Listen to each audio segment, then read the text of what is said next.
નમસ્કાર મિત્રો, અમારી ચેનલમાં તમારું સ્વાગત છે। ચીનના નજીકના મિત્ર પાકિસ્તાનમાં કોરોનાએ પોતાનો રંગ બતાવવાનું શરૂ કરી દીધું છે। છેલ્લા અઠવાડિયામાં કરાચીમાં કોવિડથી ઓછામાં ઓછા 4 લોકોના મોત થયા છે। સ્થાનિક મીડિયા અનુસાર મૃત્યુ પામેલા મોટાભાગના લોકો વૃદ્ધ હતા, જેમની રોગપ્રતિકારક શક્તિ નબળી હતી અને જેઓ પહેલાથી જ વિવિધ સ્વાસ્થ્ય સમસ્યાઓથી પીડાતા હતા। તમામ દર્દીઓના મૃત્યુ આગા ખાન યુનિવર્સિટી હોસ્પિટલમાં થયા છે। આ હોસ્પિટલમાં મોટી સંખ્યામાં કોવિડના દર્દીઓ દાખલ થઈ રહ્યા છે।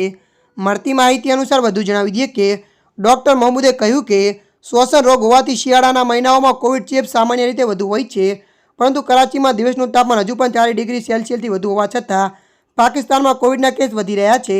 ડૉક્ટર મહમૂદે કહ્યું કે આ ફ્લૂ જેવો ચેપ છે અને તેના કેસ સામાન્ય રીતે શિયાળામાં વધે છે।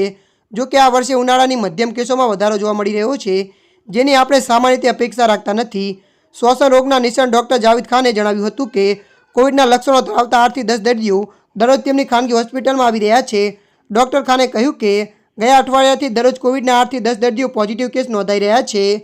ત્યારે મિત્રો, હાલ માટે આટલું। મળીશું નવી અપડેટ સાથે। જો તમને અમારો વિડીયો પસંદ આવે, લાઇક, શેર અને સબસ્ક્રાઈબ કરી નાખજો।